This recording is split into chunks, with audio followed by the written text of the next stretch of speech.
ওরে বাবা রে, কি ঝড় বৃষ্টি শুরু হলো রে বাবা। মনে হচ্ছে বন্যা হয়ে যাবে তো। একবার একবার এমন হয়েছিল, বন্যায় মাঠ ঘাট সব তলিয়ে গিয়েছিল। যাই যাই, তাড়াতাড়ি বাড়ি ফিরে একটা ভেলা বানাতে হবে, যাতে বন্যা হলে ভেলার উপরে আশ্রয় নেওয়া যায়।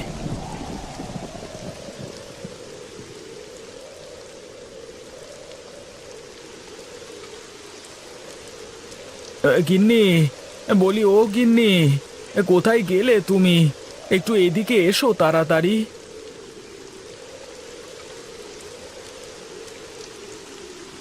ঝড় বৃষ্টির মধ্যে তুমি বাইরে দাঁড়িয়ে আছো কেন? ঘরে এসো। না গো গিন্নি, ঘরে আর যেতে পারবো না। আসবার সময় দেখে আসলাম নদীর অবস্থা খুবই খারাপ গো। আর বৃষ্টি থামবার তো কোনো নামই নেই। তুমি এক কাজ করো, ঘরের মধ্য থেকে কাঁচিটা দাও। কেন? এই ঝড় বৃষ্টির মধ্যে কাজই কি করবে? তোমার কোথাও যেতে হবে না ঝড় বৃষ্টির মধ্যে, তুমি ঘরে এসো। আমি তোমার কাছে কাঁচি চাইলাম, কাঁচিটা দাও বেশি না বুঝে। তার আগে তুমি আমাকে বলো তো, তুমি এই বৃষ্টির মধ্যে কাঁচি দিয়ে কি করবে? চারপাশের যা অবস্থা, তাতে নিশ্চিত বোঝা যাচ্ছে বন্যা হবে। আর বন্যা হলে যাব কোথায়? এমনিতেই আমরা নিচু জায়গায় থাকি, বন্যা হলে সবার আগে আমাদের ঘর তলাবে। তুমি আমাকে কাঁচিটা দাও, জমি থেকে কলা গাছ কেটে কলা গাছের ভেলা বানাতে হবে। আচ্ছা, তুমি দাঁড়াও, আমি এক্ষুনি দিচ্ছি।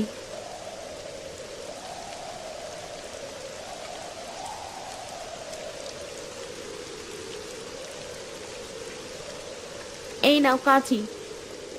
ঠিক আছে, আমি একটু মাঠের দিকে গেলাম। তুমি সব কিছু কাগজের ব্যাগে পুরে রেখো, যে কোনো সময় পানি ঢুকে যেতে পারে আমাদের ঘরে।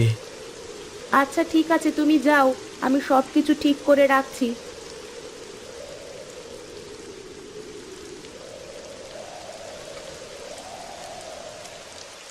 কি ব্যাপার নিতাই, বাইরের কি অবস্থা?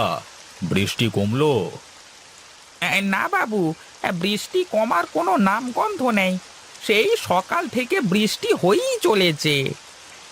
নদীর কি অবস্থা একবার দেখবার দরকার তো। কি করি তাই তো ভাবছি। আপনি চিন্তা করবেন না, আমি লোক পাঠাচ্ছি, তারা গিয়ে দেখে আসবেন নদীর কি অবস্থা। এই ঝড় বৃষ্টির মধ্যে কি কেউ যেতে চাইবে নাকি নদীর ধারে? যেতে তো চাইবে না, কিন্তু রোকরা খরচ করলেই খবর পাওয়া যাবে বাবু। আচ্ছা আচ্ছা, এই নে টাকা, তুই একবার গিয়ে আমাকে সব খবর নিয়ে এসে দে।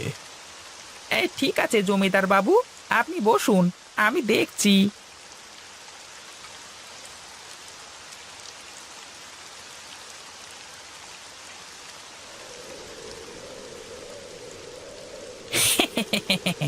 এই সকাল সকাল যা রোকরা কামিয়েছি না, এরকম প্রতিদিন চলতে থাকলে তো দুদিন পরে আমি জমিদার হয়ে যাব। যাই যাই, এখন নদীর অবস্থাটা দেখে আসি।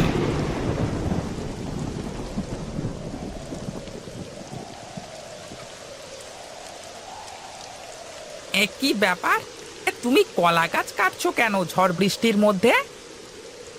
সে কথা বলেন না ভাই, যে কোনো সময় বন্যা হতে পারে। নদীর অবস্থা খুবই খারাপ, নদী একদম ভরে গেছে।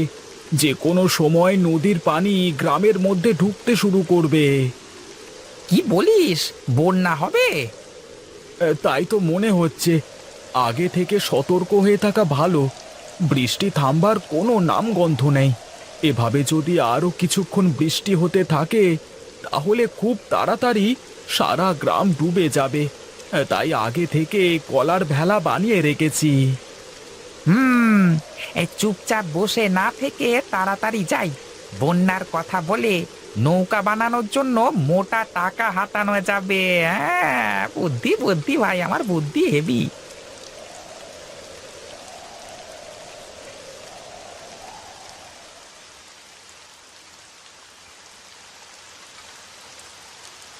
কি রে নিতাই, কোনো খোঁজ পেলি?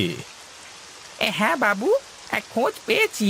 এই নদীর অবস্থা খুবই খারাপ, এই যে কোনো সময় নদীর পানি গ্রামে ঢুকে পড়বে।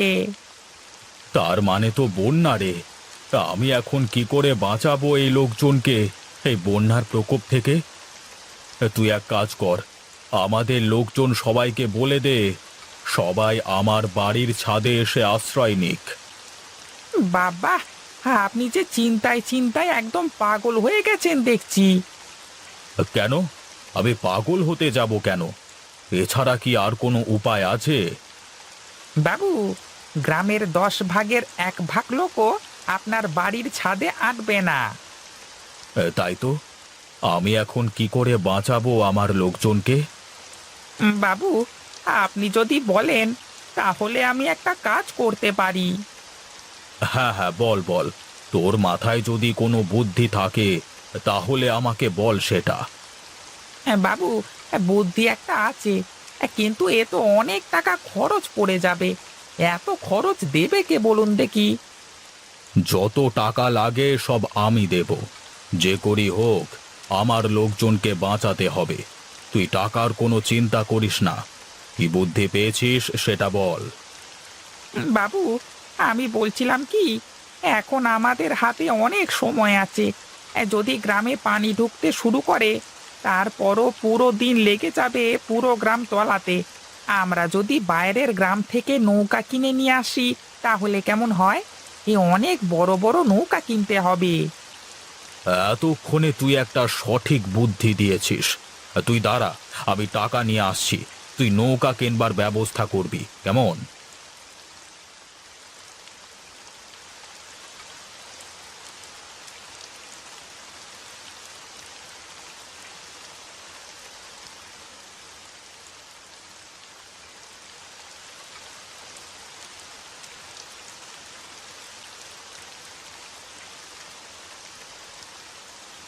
এই নে, এই ব্রিফকেসে অনেক টাকা আছে।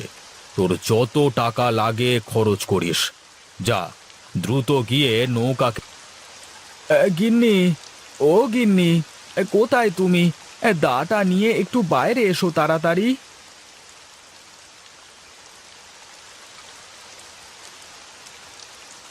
এত কলা গাছ কেন? এত কলা গাছ দিয়ে কি করবে তুমি? কি করব মানে, আমি অনেক ভেলা বানিয়ে রাখবো। যদি কারোর দরকার পড়ে বলা তো যায় না, প্রতিবেশীদের সাহায্য করা যাবে। দাটা দাও, আমি কয়েকটা বাঁশ কেটে আনি।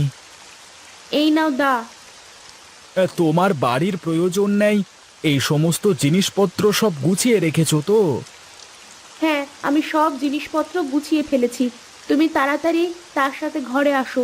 বৃষ্টিতে বেশি ভিজলে তোমার আবার শরীর খারাপ হয়ে যাবে। ঠিক আছে, তুমি ঘরের ভেতরে যাও, আমি আসছি।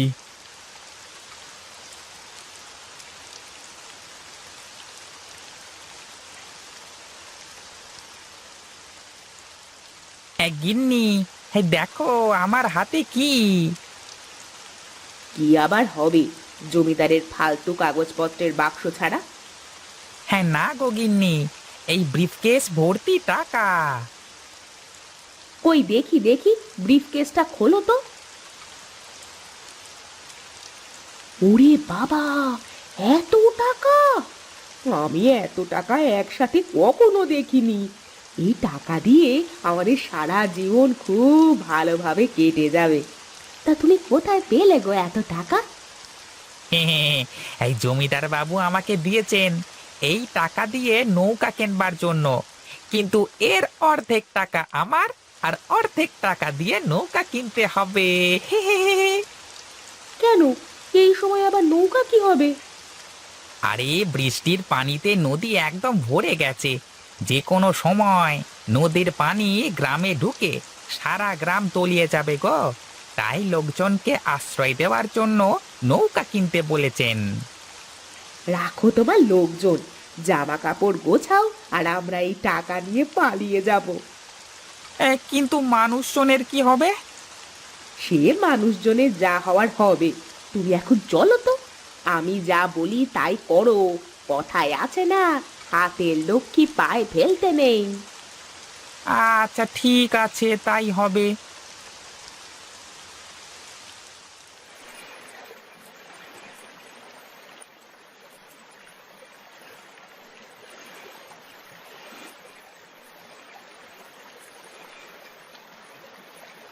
এই গোপাল ভাই এইদিকে এসো ভাই, আমাদেরকে তুমি নিয়ে যাও। গিন্নি, তুমি ভেলা নিয়ে এখানে থাকো, আমি একটা ভেলা ওদেরকে দিয়ে আসি। না, তার কোনো দরকার নেই। তুমি ওটাকে বলো সাঁতরে এসে একটা ভেলা নিয়ে যেতে। হ্যাঁ হ্যাঁ, তাই করি, সেটাই ভালো হবে। এই সুজয় ভাই, তুমি নেমে এসে একটা ভেলা নিয়ে যাও, তুমি তো সাঁতার পারো। আচ্ছা ভাই, তুমি ওখানেই থাকো, আমি আসছি।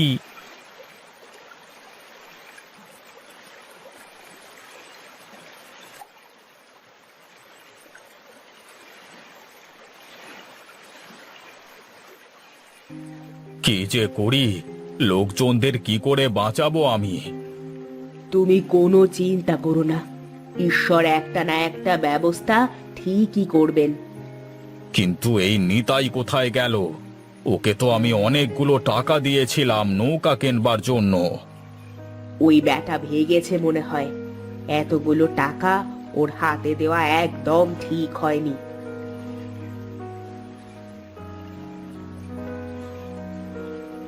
বাবু, কলা গাছের ভেলায় চড়ে অনেক লোক আমাদের বাড়িতে আশ্রয় নিয়েছেন।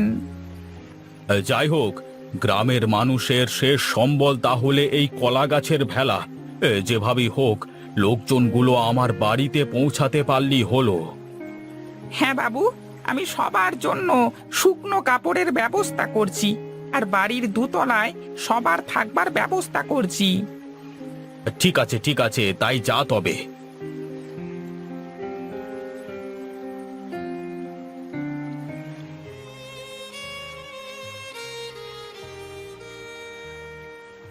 জমিদার বাবু, গ্রামের মাঝখানে অনেক লোকজন ফেঁসে আছে, সব ভেলা নষ্ট হয়ে গেছে। আমার কাছে শুধু একটা ভেলা বেঁচে আছে। একটা ভেলাতে করে কিছুতেই এত লোককে আনা যাবে না। আপনি কিছু একটা ব্যবস্থা করুন। আচ্ছা, আমি দেখি কোনো ব্যবস্থা করতে পারি কিনা।